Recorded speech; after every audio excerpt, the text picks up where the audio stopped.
Hello everyone, আবারও চলে আসলাম আমরা নতুন একটি HTML এর লেকচার নিয়ে। আজকের টপিকে আমরা নতুন একটি বিষয় জানবো। সো সেই বিষয়টি কি লিস্ট।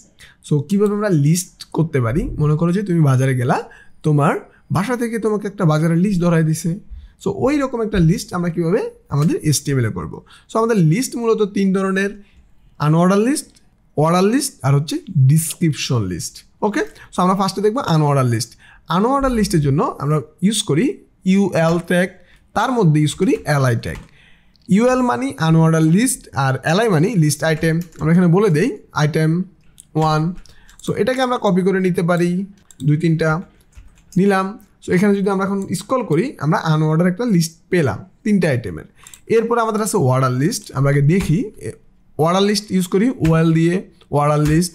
এর মধ্যে আমাদের আইটেম ইউজ করার জন্য আমাদের এই LI ইউজ করা হয়, লিস্ট আইটেম। সো এটা আমরা সেভ করি, ডিফারেন্ট আমরা এমনি বুঝবো। দেখো এটা হচ্ছে আমাদের ডট দিয়ে শুরু আর এটা হচ্ছে 1-2 সিকোয়েন্সলি শুরু। তো আমরা 1-2 না রেখে আমরা চাইলে অন্য কিছু রাখতে পারি, সেজন্য আমরা ইউজ করবো কি টাইপ। সো টাইপের মধ্যে যদি আমরা দেই, মনে করো অ্যালফাবেট দিলাম। সো অ্যালফাবেট দিলে সেই অ্যালফাবেট বড় হাতে শুরু হচ্ছে। এখানে যদি আমরা কি বলি ছোটো হাতের, সে অ্যালফাবেট ছোটো হাতে শুরু হচ্ছে। সো আমরা এভাবে সিকোয়েন্সলি কী করতে পারি, চেঞ্জ করতে পারি। এরপর আমরা যদি চাই আই বড় হাতে দিয়ে শুরু হবে, তখন রোমান সংখ্যা দিয়ে শুরু হবে। যদি ছোটো হাতে দেয়, তখন ছোটো হাতের রোমান সংখ্যা দিয়ে শুরু হবে। সো এইভাবে কাজগুলো করতে পারি।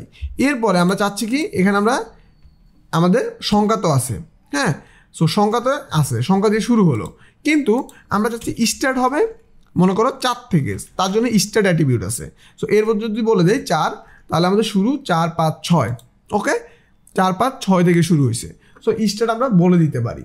সো এই যে আজকে আমরা আমাদের 2টা অলরেডি লিস্ট ট্যাগ দেখলাম। এরপর আমাদের ট্যাগ আছে কি ডিসক্রিপশন লিস্ট। তো ডিসক্রিপশন লিস্ট আমরা কি করি, DL ইউজ করি। আর আমাদের যে লিস্ট আইটেম অ্যাড করি, তার জন্য আমরা কি করি DD ইউজ করি। এর মধ্যে আমাদের লিস্ট থাকবে আর হচ্ছে কি আমাদের ডিসক্রিপশন থাকবে। ওকে, সো এখানে আমরা কি করব, ডিসক্রিপশন লিস্ট কি দিয়ে ব্যবহার করি আমরা, DL। ওকে, আর আইটেম ইউজ করি DD। সো এখানেও আমরা সেমভাবে এই আইটেম 1কে নিয়ে নিই, নিয়ে এখানে কপি করি। দেখো তাহলে আমরা পরিবর্তনগুলো বুঝতে পারবো। 3টা লিস্টেরই 3টা দিলাম। সো এখন পর্যন্ত আমাদের এই ডিসক্রিপশন লিস্টের পরিবর্তন আমরা বুঝতেছি না। এখানে শুধু আমাদের আইটেম আছে, কোনো রোমান সংখ্যা নাই, নাম্বার নাই। সো এর জন্য আমাদের একটা ডিসক্রিপশন থাকে, তা লিখি আমরা DT। ওকে, সো আমাদের টাইটেল। সো আমাদের এখানে টাইটেল দিব কি, আমরা মনে করি এটা হচ্ছে আমাদের লিস্ট। এখানে লিখতে পারি আমরা ডিসক্রিপশন, বলতে পারি ডিসক্রিপশন লিস্ট। ওকে, সো আমরা এখন দেখি এখানে একটা টাইটেল হয়েছে। এখন এই বিষয়টা আরেকটু ক্লিয়ার হবো যদি আমরা কি করি, দেখো আরেকটা কপি করি, এখানে পরে আরেকটা কপি করি। সো এখন তুমি বিষয়টা দেখো, টাইটেলগুলোর মধ্যে এই লিস্টগুলো আছে। সো ডিসক্রিপশন লিস্টে কি থাকে, একটা ডিসক্রিপশন টাইটেল থাকে, যেটা দিয়ে বোঝায় যে এটা সেপারেট। মনে করো এখানে আমরা দিতে পারি, মনে করো কি এখানে বললাম আমরা ফ্লাওয়ার, হ্যাঁ। আবার এখানে আমরা বলে দিলাম ডিসক্রিপশন পর কি, এখানে বলতে পারি ফুটিস। সো বলে দিতে পারি আমরা যেটা দিই আর কি। সো এটা হলো ফুটিস লিস্ট, এটা হলো ফ্লাওয়ার লিস্ট। তো এইভাবে ডিসক্রিপশন লিস্ট লাগে কখন, আমরা যখন ডিসক্রিপশন দিয়ে বলে দিব কোনটা কিসের লিস্ট। ওকে, সো এই হচ্ছে আমাদের 3 ধরনের লিস্ট। আমরা আজকে লিস্ট সম্পর্কে জানলাম, লিস্ট কোন লিস্টে আমরা কীভাবে ইউজ করি, এই বিষয়গুলো আমরা দেখলাম। লিস্ট সম্পর্কে আমাদের একটা আইডিয়া হয়ে গেল। পরবর্তীতে যখন আমাদের লিস্ট অ্যাকচুয়ালি লাগবে, তখন আমরা এটা ইউজ করব।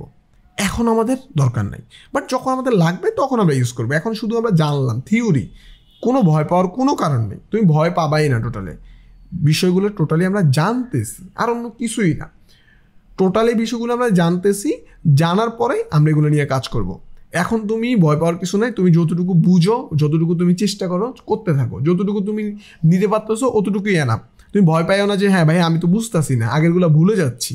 সমস্যা নাই, তুমি শুধু কী করবা, দেখতে থাকো আর হচ্ছে গিয়ে প্র্যাকটিস করতে থাকো।